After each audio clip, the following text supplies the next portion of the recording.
I want to go over 25 really shocking or surprising reasons why your blood sugar may be high. And remember, I will take questions throughout this. If you guys have any, just jot them down and you can ask me at the end, okay?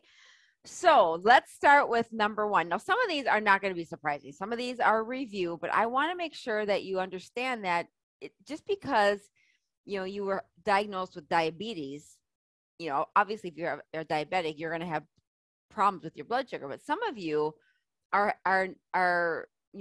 not type 2. You might be pre-diabetic and you're wondering, like, I'm eating right, I'm doing whatever I've been told, but I don't understand why my blood sugars are high.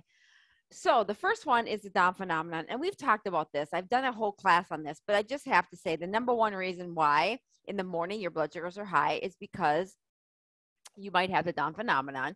And what the Down phenomenon is, really quickly, is between 5 and 8 in the morning, cortisol is at its highest, because what cortisol does is it is designed to mobilize glucose for action. So in the morning, you want to be able to get up in the morning and have energy. So our bodies are designed to get you up in the morning, to give you energy in the morning. So when that happens, cortisol peaks between that 5 and 8 in the morning, and that's going to mobilize more glucose from your liver to help you get up in the morning. So adrenaline, cortisol, growth hormone, glucagon, all are released in the bloodstream in the morning to give you an extra burst. So it's a hormone shift. So that's what the Down phenomenon is. And I get a lot of times people say, well, I'm not pre-diabetic, but my blood sugars are high. Well, listen, your hormones are designed to get you up in the morning by releasing what I said, the adrenaline, cortisol, growth hormone, and glucagon in the morning. And so I even have the Down phenomenon in the morning. Now, the difference between me, not a diabetic, and somebody who's diabetic is my blood sugars might raise a little bit, but they won't go super high because my body knows how to down regulate, and my insulin comes in and it lowers the sugars when it gets too high, right? So it's just sometimes I won't see high numbers, but I have the Down phenomenon. We all have the Down phenomenon. We all have these hormones that try to help us get up in the morning. But the difference between somebody who's a diabetic, pre-diabetic, type 2 or not, is that they're able to manage that blood glucose with insulin.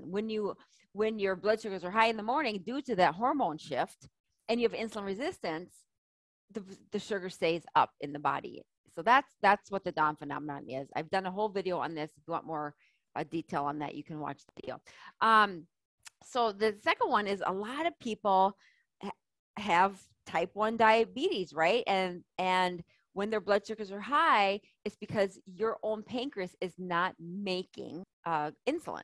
So if you're a type 1 diabetic, you have to inject insulin. So if you are a type 1 diabetic and your blood sugars are high, you are going to just need to, first of all, probably inject more insulin. But you really want to figure out, like, why you should never have to increase the amount of insulin. You should manage it with your diet, right? So if you have high blood sugars because you're not doing enough insulin and you have to keep pushing more and more insulin in, you want to really take a look at your diet, because you can manage lower insulin, injecting lower amounts of insulin, being a type 1 diabetic, and that's managed with your food.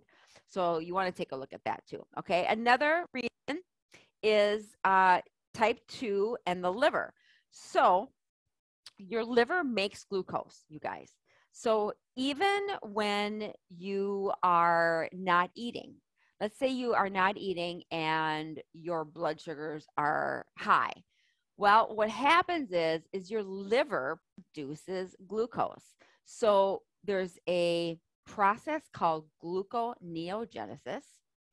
Okay, and that means that when your blood sugars get too low, our bodies automatically wants to release sugar in the blood to raise the blood sugar up, right? So your liver does produces sugar, and that's the process called gluconeogenesis. So even though you are not eating sugar, your body can make it. This is why it's so important to make sure that you are eating the right foods, because if you are on insulin and your body is making sugar from the liver, your blood sugars are always going to be high. Okay, so that is number 3. Another one is hypoglycemia. Now, some people will ask me, well, how in the world can your blood sugars be high if you have hypoglycemia? Because hypoglycemia is when your blood sugar is low. So it's kind of the opposite, right, of gluconeogenesis, meaning that when your body has a lot of sugar, okay, listen to me.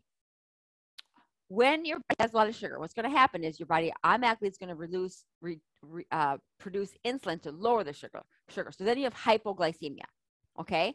So when your blood sugar is low, now what's going to happen is your body's going to produce gluconeogenesis. Your body's going to produce sugar from the liver. And now your blood sugar is going to spike again.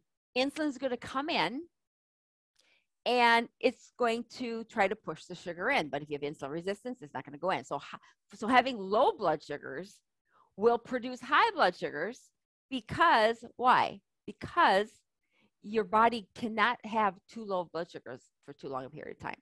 Okay, so this is why diabetes can be really tricky. You have to really understand what's going on in your body. You have to understand kind of how suppressed your pancreas is. You have to understand what you're putting in. You have to understand how your body's healing. So it can be very complex. Okay, so that's another reason why your blood sugar would be high.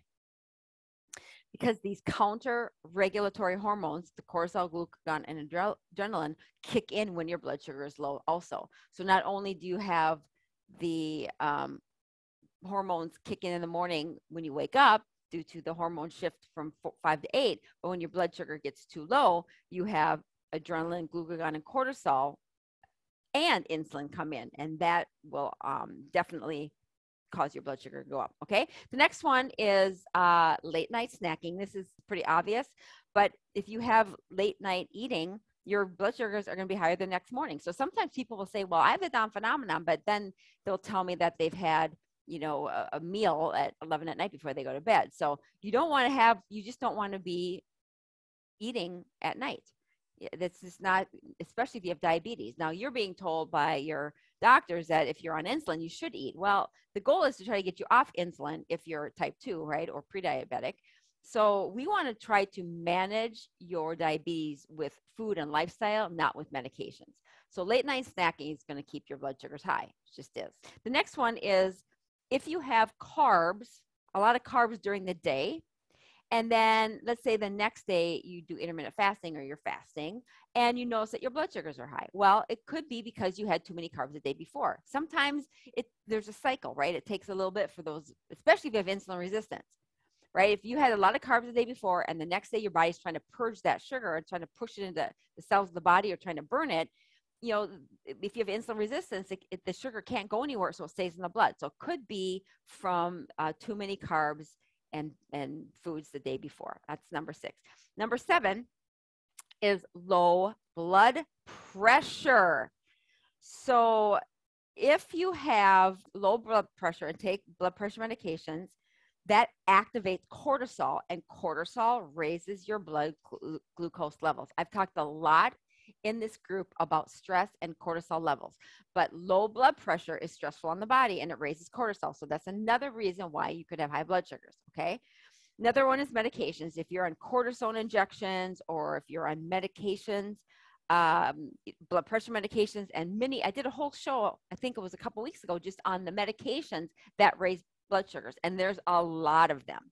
Okay. So, insulin is another medication that it's necessary for type 1 diabetics for sure, because their body doesn't make insulin. But if you're a type 2 and you're on insulin, your insulin resistance is getting worse because eventually your cells become resistant to insulin. So you got to work on your diet and your lifestyle. Okay, so medications like insulin or steroids or injections or high blood pressure medications, statins, depression medications, all of that is causing havoc in your body because it's causing stress in the body, and that's raising your blood sugar. Stress, when you're stressed out, you raise cortisol. When you have an injury, right? Like if you have a broken leg and you have to go in for surgery, right? You can just expect that your blood sugars are going to be high during that trauma. Okay, so there's lots of reasons why your blood sugars will be high when you're stressed out. One is the mental stress. So if you're already stressed out, you're you're impacting your sympathetic nervous system, which is your fight or flight, right? So when you're up, like all nervous and excited and upset, you're just releasing cortisol and you're shutting down your digestion. You're shutting down how your body burns sugar. And then you're releasing a lot of insulin. So that's causing stress in the body, right? So your blood sugar is going to be high. There's other forms of stress besides mental stress. There's trauma stress. So that's called, it's called acute stress. I've done a whole class on this too, but acute stress is short-term stress. So if you have a surgery, if you have an injury, if you have a bug bite, if you have a cut, it's just short periods of stress. And that is like if you get a sickness, like a cold or a flu or a short-term sickness, right? That is causing inflammation in the body, and your blood sugars are going to raise. So I get a lot of questions about that, like after somebody's had surgery, or they've sprained a leg or broken arm, or they've had dental work even. It's like when your body's in the process of trying to heal, your blood sugars will be elevated. So don't get stressed about that. Again, short-term inflammation is a part of life. But when you have chronic inflammation, this is long-term inflammation, which is stress on the body. Again, we're talking about stress here. When it's long-term stress, chronic stress, long-term inflammation, then that's a different story, because now you're releasing cortisol all the time, and your blood sugar is going to be high all the time because you have inflammation all the time, right? So chronic inflammation can be things like diabetes, diseases, right? And also it can be infections. It can be, bacteria and germs in the body, that just mold, toxicity, toxins, all of that, things that in your body that are kind of stuck and can't detox out. That's very stressful on the body. And sometimes people have high blood sugars a lot, and they just can't figure out why they're not coming down, and they're eating right and they're doing all this stuff, but they have hidden stressors. They got hidden stuff. So you got to take a look at all of these things and try to figure out, like, what could it be? Because it's never just one thing, right? It could be a combination of these things too, but you have to just kind of be your own detective and try to figure out, like, what is it that it could be? So again, stress is huge, but there's different forms of stress. Number 10 is you could just forget to take your insulin. Okay. I mean, that's kind of a simple one, but yeah, if you're on insulin and you're type 1, or even some of you are type 2 and you're on insulin, which I don't believe you should be. I think you should figure out how to get off of insulin if you're type 2, but sometimes if you forget to take your insulin, your blood sugars will be high. Exercise. This is very interesting, because when you exercise, especially if you have insulin resistance, you will burn the glucose in the blood first. That's what your body will do when you exercise. But then what it does, it will pull from the tissues. The body will pull from the tissues. But once it pulls from the tissues, and then you exercise and you have low blood sugar, now the counter-regulatory hormones kick in to raise your levels to prevent you from getting too low. So exercise is a good thing. I get this question a lot. It's like, Terry, why do I exercise? My blood sugar is so high. It should be the opposite. That's why. It's super good exercise, because you're burning the sugar in the blood. And then once that's gone, you're releasing all that stored sugar that's in the cells, which is what you want, right? So you release that. And then if the blood sugar gets high, insulin comes in and pushes it back in the cell. And then you have the counter-regulatory hormones that try to raise the blood sugars up a little bit, which is what you want, right? You don't want the blood sugars to get too low. That's what our bodies are doing. So exercise is always good, because you are burning the bad sugars in the body, right? You're burning those sugars. So if your sugars elevate a little bit because you exercise, it's okay. It means that you're burning that sugar. Okay, so that's number 11. And the next one is MSG, monosodium glutamate, raises your insulin by 300%. MSG is an exotoxin. It's very damaging to the cells and the tissues. It's hidden in a lot of spices, fast food, and restaurant chains, especially Chinese and Asian food restaurants. So stay away from MSG. Make sure you read labels, because MSG will raise your insulin by 300%. If you're insulin resistant, pre-diabetic, have a hard time losing weight, you do not want MSG in your body. Bottom line. Pesticides and chemicals are similar to MSG in that when it's in your body, it causes a lot of stress and toxicity in your body. And your body's always trying to find ways to detox and get rid of these chemicals. And when it does that, it raises your blood sugar to help in that process. Okay. Artificial sweeteners is another one. If you are consuming Sweet and Low, which is saccharin, if you're consuming Splenda, which is sucralose, or NutraSweet, which is aspartame, these can dramatically raise your blood sugars by changing your gut flora. These sweeteners affect your gut bacteria and your microbiome. And what that means is these bacteria in your gut, they help with your immune system and they help with fighting off bacteria and things like that. When you have artificial sweeteners, it actually destroys the good bacteria in your body, right? So when you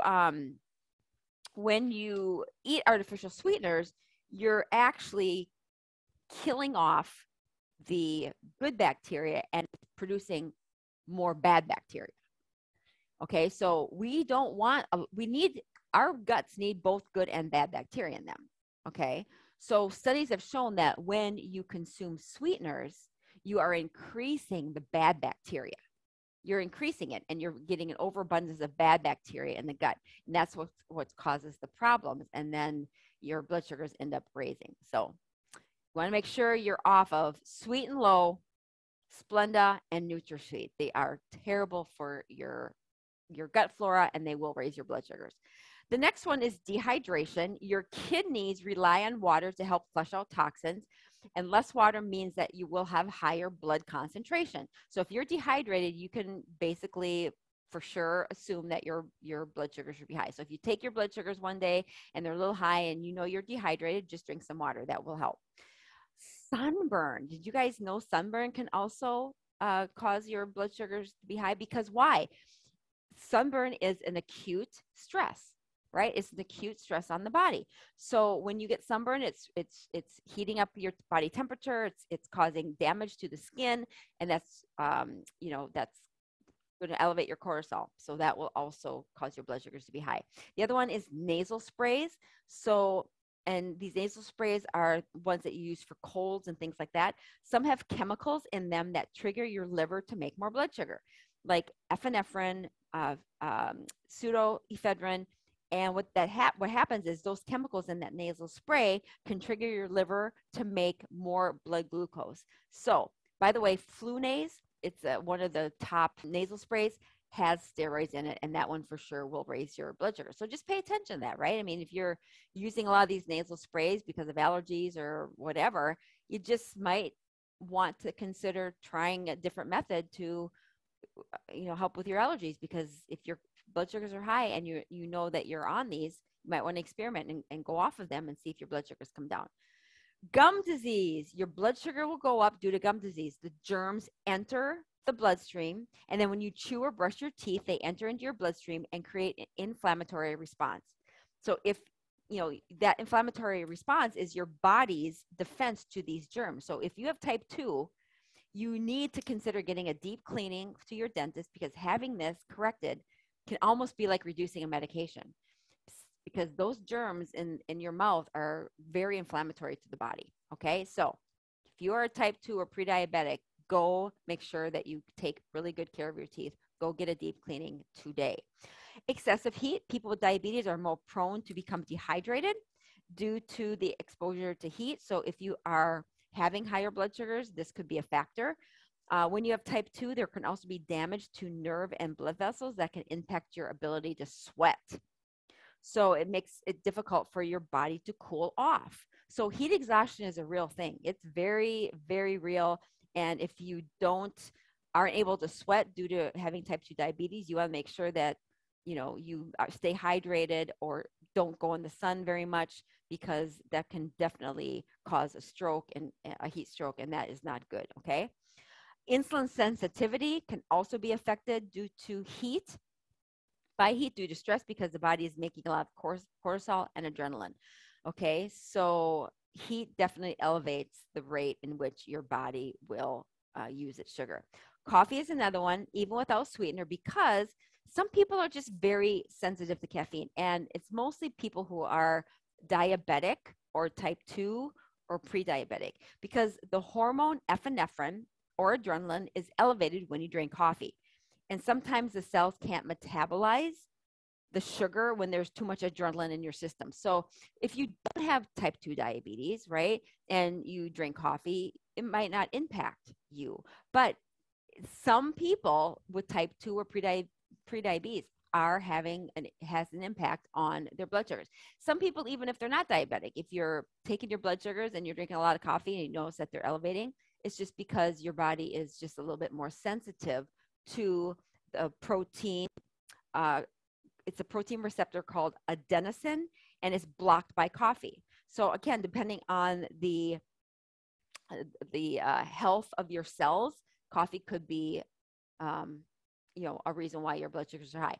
I am not saying you can't have coffee, because coffee actually is pretty healthy all the way around in many other areas, as long as it's organic coffee, because coffee has a lot of mold in it. So don't be buying grocery store over-the-counter coffee. You want to make sure that you buy coffee that is extremely clean and organic, because coffee has been known to hold a lot of mold. And what's that going to do? If you drink coffee and it's moldy, that's going to cause a lot of stress in the body too. So again, if your blood sugars are high and you think coffee is the reason, it could be because you have the kind of coffee you're drinking has a lot of toxins in it, or it's because your body just needs to to heal. The insulin resistance needs to heal first before you start consuming more coffee. Okay, the last one, sleep deprivation. And I know this shouldn't be a shock to you guys, but I'm telling you, too little sleep will cause your body not to use insulin efficiently. So if you are not sleeping, your body will not use insulin efficiently. Also, it can majorly impact your body's ability to produce sleep hormones like HGH, human growth hormone, and hormones that actually are designed to help you heal your body. If you're not sleeping, you're not going to produce human growth hormone. So you need to sleep for many reasons, but even one night of not sleeping will cause a lot of stress on your body. Sleep loss increases cortisol, which raises glucose levels. Sleep loss affects insulin sensitivity greatly, and sleep deprivation causes oxidative stress and inflammation, which also affects your blood glucose levels. So I can't tell you enough how important it is to get sleep.